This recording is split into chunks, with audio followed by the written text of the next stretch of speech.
السلام علیکم، welcome to best studio. بہت سے اسٹوڈنٹ کے ساتھ یہ مسئلہ ہے کہ انہیں سبق یاد نہیں رہتا۔ لیسن زیادہ دیر تک یاد رہے اس کے لیے میں آپ کو 3 ٹپس بتاؤں گا۔ یہ ساری چیزیں ہمیں کالج میں پریکٹیکلی طور پر یوز کروائی گئی ہیں، اسی بیس پر میں آپ کو بتا رہا ہوں۔ First thing, cumulative revision. First thing ہے کیسے پڑھتے ہیں۔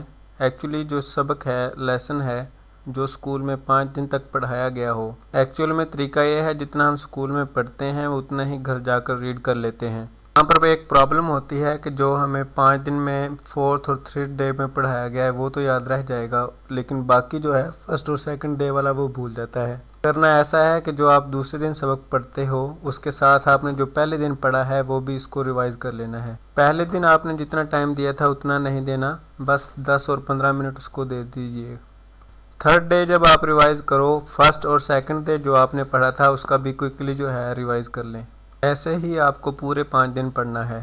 اس کا فائدہ یہ ہوگا کہ پورے سبق کی کنیکٹیوٹی اور لنک رہے گی، اور اب تک جو پڑھا ہے وہ کوئکلی ریوائز بھی ہو جائے گا، جس سے بھولنے کے چانسز بہت کم ہو جاتے ہیں۔ دوسری tips, make summary notes and formula charts. Make summary note and formula chart کس لیے بنانے ہیں وہ ایک ایگزامپل سے سمجھتے ہیں۔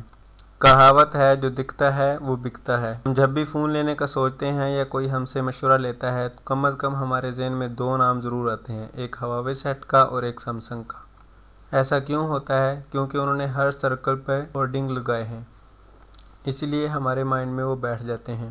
یہی چیز جو ہے وہ اسٹڈی پر بھی اپلائی ہوتی ہے۔ اگر آپ میتھ جیسے سبجیکٹ کے فارمولا چارٹ اپنے اسٹڈی روم میں لگا کے رکھتے ہو، یا جہاں پر آپ کا زیادہ اکثر آنا جانا رہتا ہے وہاں پہ لگا کے رکھتے ہو، تو وہ ہمیشہ آپ کے سامنے رہیں گے، اور ایسے میں وہ آپ کو یاد بھی رہ جاتے ہیں۔ اسٹوڈنٹ کو سجیسٹ ہے کہ ایٹ لیسٹ 10 منٹ اس کو پڑھنے کے لیے دیں۔ ہم اپنی بات کریں تو 2-3 دوست ہم جہاں پہ پڑھتے تھے وہاں پہ فارمولا چارٹس اور سمری نوٹس لگا کے رکھتے تھے۔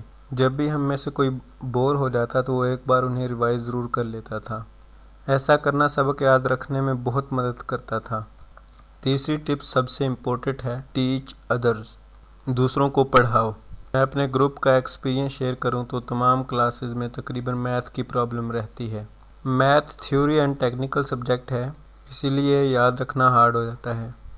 آرٹس کے بہت سے اسٹوڈنٹ میتھ کی وجہ سے فیل ہوتے ہیں، اور سائنس کے بہت سے اسٹوڈنٹ فزکس اور کیمسٹری کی وجہ سے فیل ہوتے ہیں۔ ہمارے گروپ کے 4 فرینڈز تھے، ہم نے ڈیسائیڈ کیا ہم ویک میں سے ایک دن ڈیسائیڈ کر لیتے تھے، اور اس دن سب لوگ ایک چیپٹر اپنی طور پر پڑھ کے آتے تھے اور وہ ایک دوسرے کو سکھاتے تھے۔ ہم نے یہ سبجیکٹ اسی طرح پڑھا، اور تقریباً ہمارا ایکسپیرینس تھا کہ ہم سب کے بہت اچھے مارکس آئے۔ اسکول میں میرے اپنے مارکس 3rd ہائیسٹ تھے۔ ایسے پڑھنے کا فائدہ یہ ہوتا ہے کہ صرف آپ نے پڑھنا ہی نہیں ہوتا بلکہ دوسرے کو سمجھانا بھی ہوتا ہے۔ آپ نے فل کنسنٹریشن کے ساتھ اس کو پڑھنا ہے، کیونکہ اس میں کلیئر بھی آ سکتی ہے۔ لیکن اس میتھڈ کو یوز کرنے سے پہلے آپ 2-3 چیزیں ذہن میں ضرور رکھ لیں۔ پہلی چیز یہ ہے کہ سارے سبجیکٹ ایسے نہیں پڑھنے چاہیے۔ جو تھیوریکل ہیں یاد نہیں رہتے، صرف وہی سبجیکٹ پڑھنے ہیں۔ اور دوسرا، آپ اپنے گروپ کے لیے جو بھی فرینڈ ڈیسائیڈ کریں وہ ایسے ہونے چاہیے کہ جو شیڈول کو فالو کرنے والے ہوں۔ اسٹوڈنٹ، ایک بار میں آپ کو تینوں پوائنٹ دہرا دیتا ہوں۔ سب سے پہلے ہم نے بات کی کیومولیٹیو ریویژن، 2nd پہ ہم نے بات کی make summary notes and formula charts, last میں ہم نے ڈسکس کیا ٹیچ ادرز۔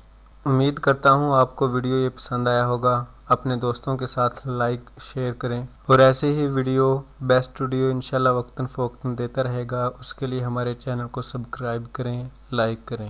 Thank you.